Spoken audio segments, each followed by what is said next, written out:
Bismillahirrahmanirrahim. Assalamualaikum warahmatullahi wabarakatuh. Kembali lagi bersama saya Rizky Akbar. Pada video kali ini saya akan menjelaskan bagian tentang rumus-rumus trigonometri. Ya, rumus-rumus trigonometri ini terletak pada materi matematika peminatan di kelas 11. Untuk rumus-rumus trigonometri ini akan saya bagi menjadi beberapa part. Ya, untuk part pertama itu saya akan menjelaskan tentang rumus jumlah dan selisih sudut. Ya, rumus jumlah dan selisih sudut. Nah, langsung saja untuk itu kita kenali dulu rumus-rumusnya dan kemudian setelah itu akan saya jelaskan bagaimana cara penggunaannya dan contoh-contoh soalnya. Yang pertama itu ini untuk sin, ya, jumlah dan selisih sudut, ya, jumlah. Jadi yang kita jumlah adalah sudutnya, ya. Sin A tambah B, ya, misal sudutnya kita sudut 30 tambah 45 atau sudut 20 tambah 30, sudutnya yang dijumlah. Ya. Nah, jadi kalau dalam sin, kalau sudutnya kita jumlahkan, itu penjabarannya sama saja dengan sin A kali cos B, ya, ditambah cos A kali sin B. Sementara kalau kita kurangi sudutnya, ya, lihat ya, polanya dia sama, hanya tandanya berubah. Jadi kalau sudutnya ditambah, di sini tambah, kalau dia dikurang, di sini kurang. Jadi untuk sin, dia sin A cos B, cos A sin B, bertukar ya. Habis sin, cos, cos sin. Ya, seperti itu. Bisa kalian lihat polanya, kalau sin A tambah B itu sin dulu baru cos, kemudian cos dulu baru sin. Nah, kalau dia tambah-tambah, kalau dia kurang, di sini kurang. Kemudian untuk cos. Nah, kalau cos, ya, dia sin cos ini. Lihat kan, kalau tadi sin dia sin cos sin atau sin cos. Kalau dia cos, dia sin cos. Tandanya lihat, kalau dia dijumlahkan sudutnya, maka tanda di sini adalah kurang. Tapi kalau sudutnya kita kurangi, maka tandanya di sini adalah tambah. Nah, seperti itu. Untuk tan, kalau sudutnya kita jumlahkan, dia menjadi tan A tambah tan B per 1 kurang tan A tan B. Sementara kalau dia dikurangi, tan A kurang tan B per 1 tambah tan A tan B. Jadi kalau tan dia bentuknya selalu sama, di atas tannya ya. Per ada 1, terus tannya di bawah dikali. Nah, perbedaannya kalau dia di sini tambah, maka di sini tambah, di bawah kurang. Kalau di sini kurang, di sini kurang, di sini tambah ya. Seperti itu. Lantas bagaimana cara penggunaannya? Kita langsung saja ke contoh soal. Ya. Yang pertama, nilai dari sin 105. Nah, jadi nilai dari sin 105 itu berapa? Nah, kita coba menggunakan sudut-sudut istimewa. Kita cari sudut yang ya, sin 105 itu sin berapa tambah berapa? Kita cari sudut istimewa. Berapa tambah berapa sih dia? Nah, sin 105 itu kan sama saja dengan sin 60 tambah 45 ya. Jadi 105 ini sama dengan sin 60 tambah 45 ya, derajat. Nah, itu kan 60 tambah 45 sama dengan 105. Nah, ingat tadi kalau ini kan sama dengan penjumlahan sudut dong. Ini A ini B-nya. Jadi sin A tambah B. Berarti kalau penjumlahan sudut itu sama dengan sin A. Sinnya 60 ya, sin 60 kali cos B. Cosnya 45 ya. Cos 45. Kalau dia tambah, sin juga tambah kan? Terus sin B, cos B sin A. Cos A sin B. Cos 60. Ya kan? Cos 60 dikali sin 45. Ya kan? Seperti ini tadi. Sin A cos B ditambah cos A sin B. Karena ini penjumlahan. Jadi ini kuncinya di sudut ini. Ya, tergantung. Apakah nanti kita pecah dia menjadi 60 tambah 45 atau nanti ada sudut yang jadi kurang. Nah, dari situ kita memilih untuk menggunakan rumus dari jumlah dan selisih sudut. Kemudian kalau sudah seperti ini tinggal kita lanjutkan saja. Sin 60 kita tahu dari sudut-sudut istimewa itu nilainya 1/2 akar 3. Sementara cos 45 itu sama dengan 1/2 akar 2. Ditambah cos 60 itu nilainya 1/2. Sementara sin 45 1/2 akar 2. Ya, seperti ini. Kemudian tinggal kita kalikan ya. 1/2 dikali 1/2 ya. 1/2 dikali 1/2. 1/2 dikali 1/2 itu 1/4. Akar 3 dikali akar 2 itu akar 6 ya. Ditambah 1/2 kali 1/2 1/4 juga. ada akar 2. Nah, seperti ini sudah benar. Ya, tapi kalau tidak dipilih ini kan bisa kita ada sifat berdasarkan sifat distributif, ini bisa keluar ini seperempatnya. Jadi seperempat dikali akar 6 tambah akar 2. Sampai sini. Jangan dijumlahkan akar 6 tambah akar 2 nya jadi akar 8 ya. Itu salah ya. Sampai sini saja sudah benar ya. Karena sama-sama memiliki seperempat, jadi seperempat akar 6 tambah akar 2. Sampai sini saja.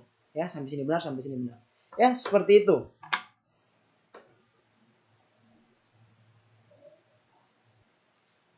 Ya, nomor selanjutnya. Nilai dari cos 75. Cos 75. Sama seperti tadi kita cari jadi sudut berapa ditambah atau dikurang menghasilkan sudut ini. Ya. Maka 75 itu kan sama saja dengan 45 tambah 30 ya. Jadi usahakan kita mencari kombinasi sudut yang ada sudut istimewanya ya. Karena kan sudut istimewa kita bisa langsung tahu nilainya tanpa perlu menggunakan kalkulator atau tabel sudut trigonometri. Nah, jadi cos 75 sama dengan cos 40 tambah cos 45 tambah 30. Nah, kemudian rumus cos ya, ini penjumlahan. Rumus cos penjumlahan berarti sin A ya, sin A sin 45 dikali sin B sin 30, kalau dia tambah jadi kurang.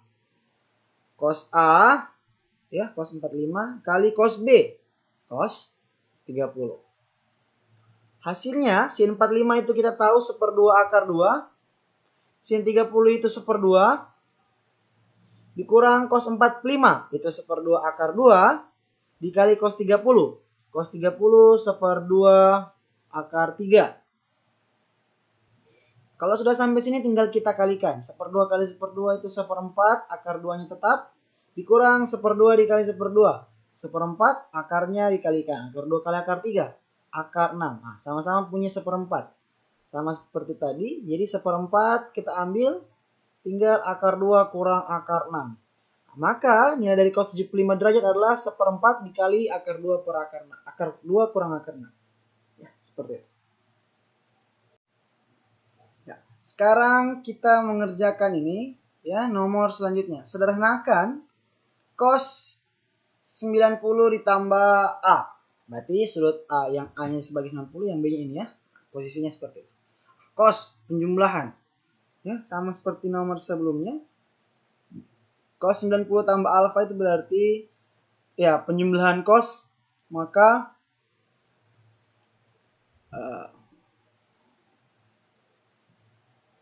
kan ya. Sin 90 dikali sin A, kalau dia tambah untuk cos jadi kurang. Cos 90 kali cos A ya. Kalau dia cos dia sin cos. Kalau dia tambah jadi kurang. Sin 90 1 dikali sin A dikurang cos 90 itu 0 dikali cos A.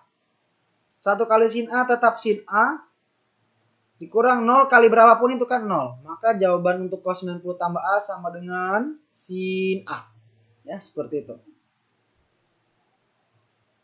Kemudian untuk soal ini, hitunglah nilai dari sin 42 derajat cos 12 derajat dikurang cos 42 derajat sin 12 derajat.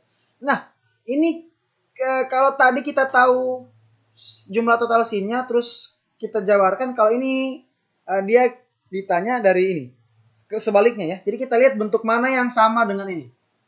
Ya, sin cos kosin. Kalau sin cos kosin berarti dia jumlah dan selisih sin. Terus di sini ada kurang. Oh, berarti kita tahu bahwa itu setara dengan sin A kurang B ya. Kan sin A kurang B itu sin A cos B kita kurang dengan cos A sin B. Ya kan seperti itu kan? Nah, sama-sama sudutnya ini 42 dengan 12. Maka bentuk ini itu setara dengan sin A-nya itu 42 dikurang ya, karena di sini kurang jadi kurang, B-nya 12. Sama dengan sin 42 dikurang 12 kan sin 30. Sin 30 berapa? Sin 30 kita tahu adalah 1/2. Maka sin 42 derajat dikali cos 12 derajat dikurang cos 42 derajat dikali sin 12 derajat itu sama dengan 1/2. Ya, seperti itu. Nomor selanjutnya, hitunglah nilai dari sin pi tambah A. Ya, sin pi tambah A. Jika diketahui sin A itu 12/13 dan A merupakan sudut lancip. Kita tahu pi adalah 180 derajat. Sin, penjumlahan sin, ya. Sin jumlah sudut. Berarti kalau dia sin pi tambah A itu sama dengan sin 180 tambah A ya, 180 derajat tambah A.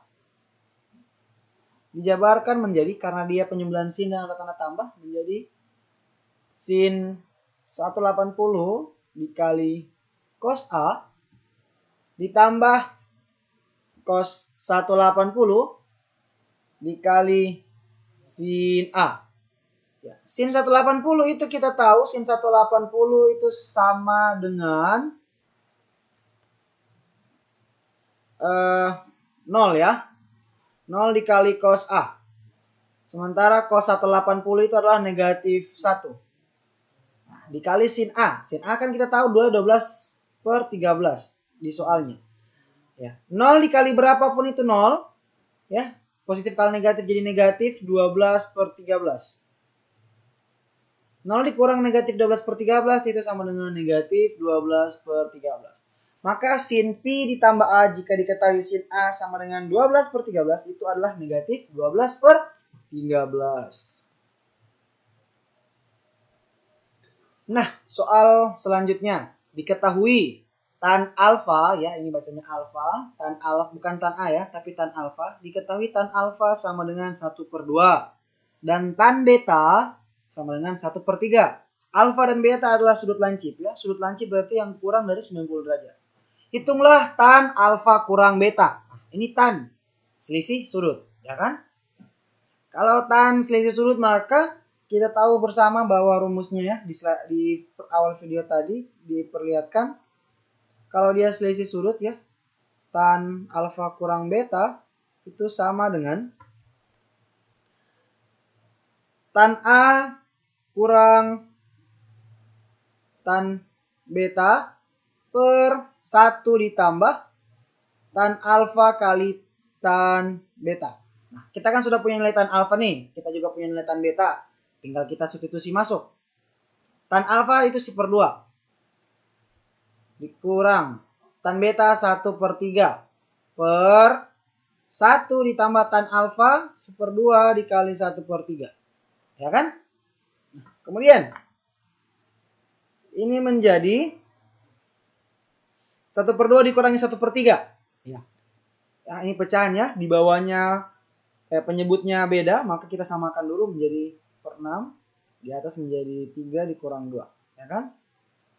Terus yang di bawahnya 1 ditambah 1/2 dikali 1/3 itu sama dengan 1/6. Ya, saya lanjut. 3 dikurang 2 itu 1/6 ya untuk pembilangnya per 1 ditambah 1/6. 1 ditambah 1/6 ini kan sama dengan 7/6. Ya, dari mana didapat? 1 ditambah 1/6 ya. 1 ditambah 1/6. Ya, ini ada per satunya juga sama. Di bawah ini 6, maka dia sama saja dengan 6/6 ditambah 1/6. Ya, sama dengan 7/6. Jadi kalau dia 1, di bawah sini pecahannya penyebutnya 6, jadi 6/6. Kalau di bawah sini 7, jadi 7/7. Yang satu ini ya. Satu ini intinya pembilangan penyebut harus sama, jadi mengikuti lawan operasinya saja. Ya, yang kita yang jumlahkan pecahan yang lainnya. Jadi 7/6, dapatlah ini. Karena sama-sama memiliki penyebut yang sama ya, 6 dan 6 ini kita bisa langsung menghabiskan saja. Maka ini sama dengan 1/7. Ya, ini benar. Tapi kadang ya ada orang yang menggunakan ini ya, untuk bentuk yang ini. Kadang orang menggunakan seperti ini. 1/6/7/6. Ini sama dengan ya, bentuk A per B per C per D itu sama dengan A per B dikali D B per C ya. Kalau dikali dia pecahan yang di bawah ini dibalik. Maka ini sama dengan 1/6 dikali 6/7. Ini kan sama saja dengan 6 per ya 6 kali 7. Bisa saling menghabiskan. Maka tersisalah 1/7. Sama saja ya. Seperti itu.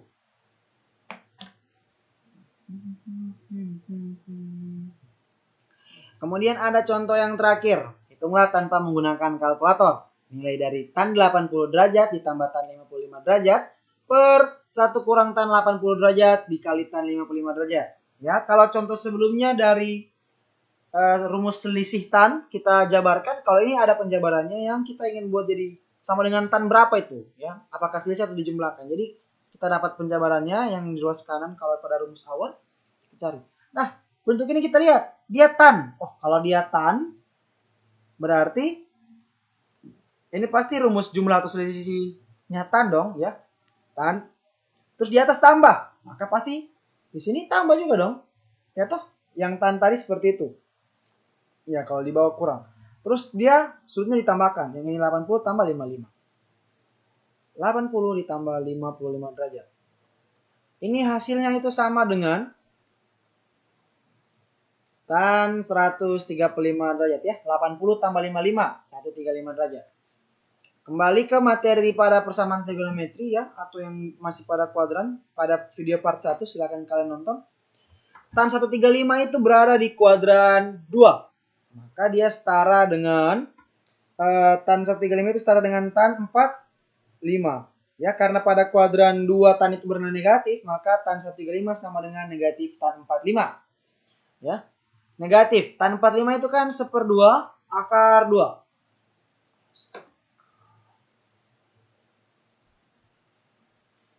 Tan 45 kan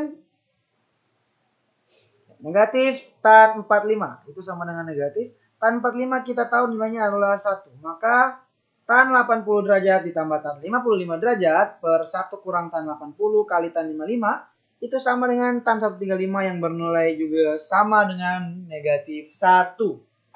Ya.